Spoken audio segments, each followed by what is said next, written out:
Season 14 Split 2 is finally here. In this video, I'll be conducting a comprehensive patch rundown for support, and let me tell you, this will be a massive one.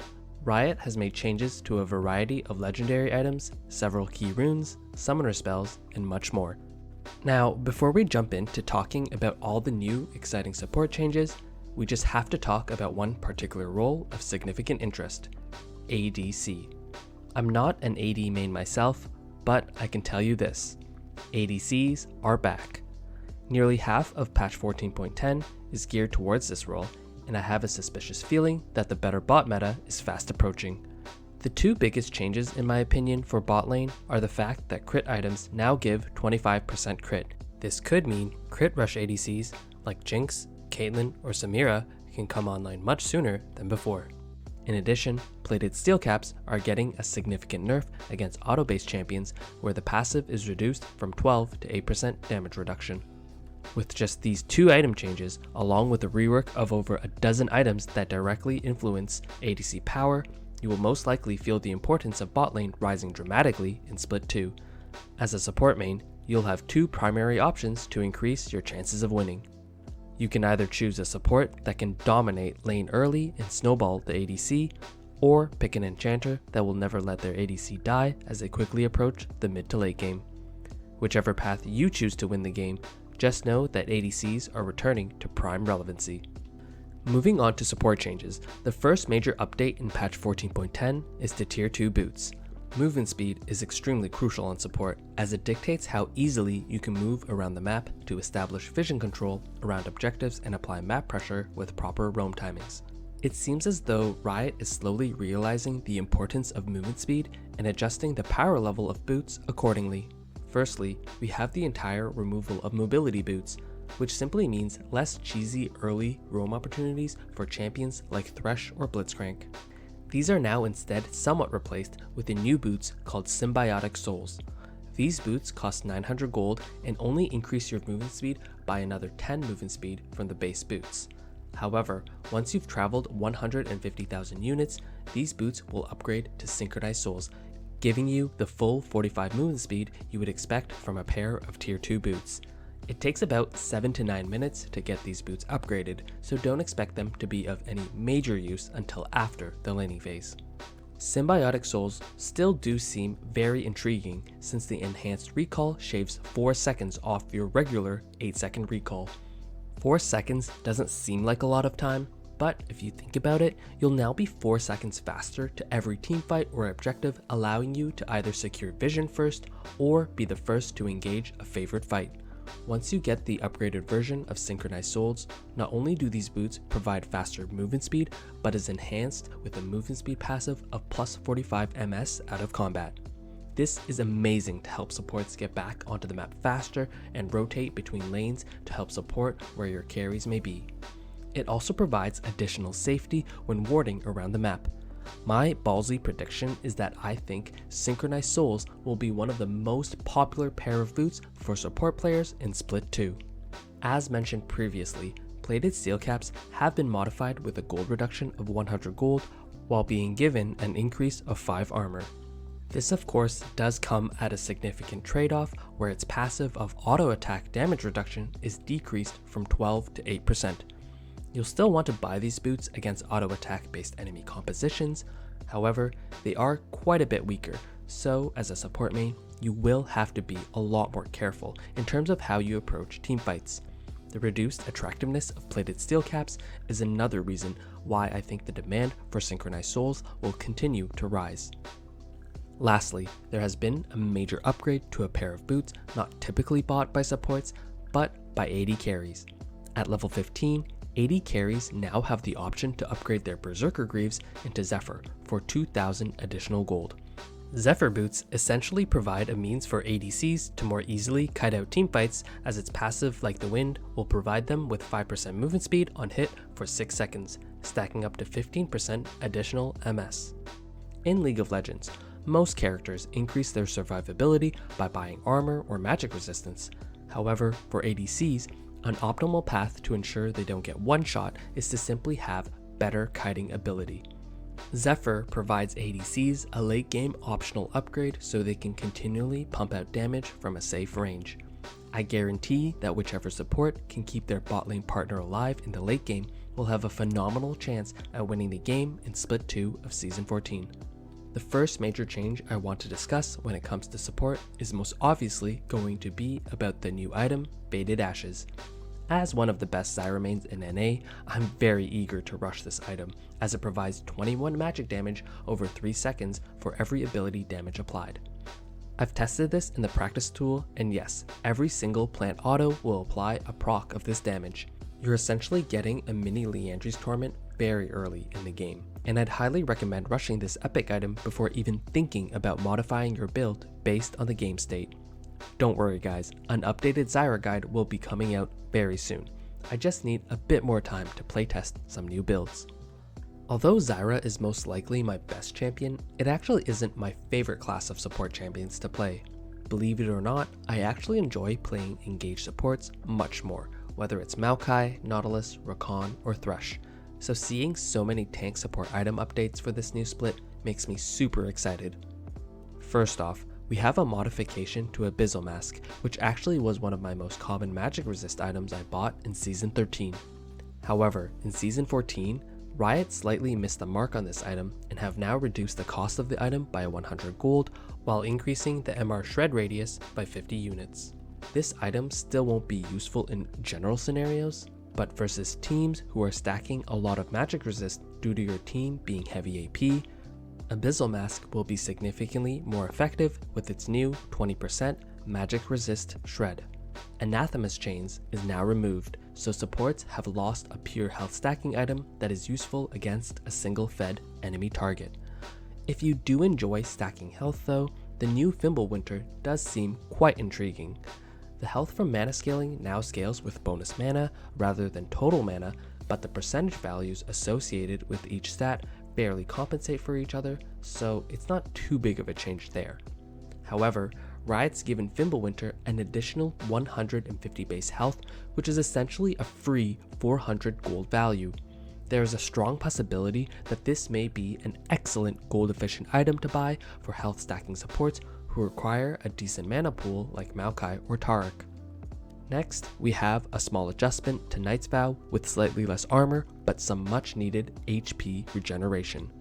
Damage reduction has been increased from 10 to 12%, but it no longer doubles when the linked ally is below 30% health. Overall, this is technically a small nerf, but I've been quite vocal about saying this item is absolutely broken when linked to a fed ally. You'll still definitely want to buy Knight's Vow if you are able to snowball your AD carry early in the game. Lastly, we have a modest change to the build path for Zeke's Convergence. Support mains finally have a second item that contains mixed resistances. Instead of being an item more skewed to armor and ability haste, it now essentially acts as a Locket of the Iron Solari alternative. If you want a more defensive option with a big AoE shield, you would finish the build path with Locket. If you want a more offensive option with a big AoE slowing storm, you can now finish the build path for Zeke's. Although this change is small, it's probably one of my favorite changes simply because it gives a player more options to itemize based on the current game state. Last but certainly not least, we have some changes to the enchanter items. Shurelia's Battle Song has been significantly nerfed with 3% less movement speed and a 5 AP decrease. I think this is a very fair change because too many non-support role champions like Twisted Fate, Vhagar, and Galio have been abusing this item due to its amazing cost efficiency and absolutely broken active ability. Echoes of Helia has been once again buffed, and I'm not quite sure how I feel about this item. The numbers look certainly quite strong with double the amount of healing per shard when procced. The only issue is that healing is only activated when putting your life in close danger during teamfights. I'm not sure exactly if this is how enchanter players want to play, since it goes against their class archetype of supporting players from the backline. I'm sure they'd simply rather purchase Moonstone and position safely in teamfights to maximize their healing output. Lastly, we have an update to Dawncore, which can now be purchased as your second or third legendary item, rather than exclusively your final late game legendary item. Although ability haste has been removed from this item, that's perfectly compensated with a huge increase in AP. Ability haste isn't as important later in the game anyways, since most of your abilities are now leveled up with generally lower cooldowns. What's most insane about this item now is that it grants an additional 16% healing and shielding power. The amount of sustain teams will have with the 3 legendary item combo of Moonstone, Dawncore, and Redemption will be absolutely insane. Dawncore is still a fairly expensive item for enchanter mains, but if you somehow manage to secure a few early kills, Dawncore may be the item you will want to purchase to snowball your way to victory. Next, I won't spend too much time discussing the new changes to summoner spells since they mostly affect ADC choices, but as a quick summary, they've buffed Barrier to be a more viable option against burst lanes while nerfing the more popular summoner spells Cleanse, Exhaust, and Ghost with an extra 30-second cooldown. All this really means is that forcing a summoner spell from your opponent will translate to a significant advantage in lane, which widens the opportunity for subsequent punishment. For runes, I'll go over each rune page in varying detail depending on how relevant I think they are to the support role. In the precision tree, again, the biggest changes to the rune system can be found here, which will most directly affect the ADC position. Lethal tempo has been removed from the game, while press the attack and fleet footwork have been slightly reworked. Don't worry though, your ADC will still have a lot of access to attack speed by purchasing any of these enhanced attack speed items. As a support main, the only rune you'll need to focus on is the introduction of Legend Haste. This rune is meant to help caster ADCs for better spell rotation, but may possibly be abused by the ability haste support queens Sona and Seraphine. In fact, I've been playing around with this rune on Zyra support and the results are so far quite promising. In the domination tree, the 2 biggest nerfs here are in the 3rd row with Ingenious Hunter and Relentless Hunter. Although I've never been the biggest user of Ingenious Hunter, for those supports who love additional item cooldown reduction, I'm sorry to say, but this rune has been removed. It's simply too difficult for Riot to balance around such a unique rune, and when things get tough, the best thing to do is simply kick him out. Relentless Hunter, on the other hand, has often been my preferred rune choice and has received a 5 movement speed nerf. Remember the last time something got a 5 MS nerf? Yeah, this rune change is significant. Early roaming seems to be a direction that Riot is heavily leaning away from with changes to both this rune and the removal of mobility boots. In the Resolve tree, the only change is to Font of Life, which is in fact super relevant for support players. Oftentimes, we take this rune in order to help our bot lane partners sustain a bit better in teamfights, but now the healing applies regardless if your partner interacts with the CC target. This rune will be 30% less effective on ranged users, so Nami players won't get their full effect simply by pressing E on their ADC. The cooldown for this rune is quite high at 20 seconds, so overall I'd probably classify this change as a slight nerf, but with better healing reliability. In the inspiration tree, we have quite a few changes here as well, but there's 2 in particular I want to focus our attention on. First is Time Warp Tonic, which has been changed drastically to give you an additional 40% heal every time you use a potion. This will be a potentially viable rune choice against poke lanes since you'll now be able to get a lot more value from buying an early refillable potion. Secondly, we have a new rune called Jack of All Trades, which gives you a stack of ability haste for every different base stat you gain from items.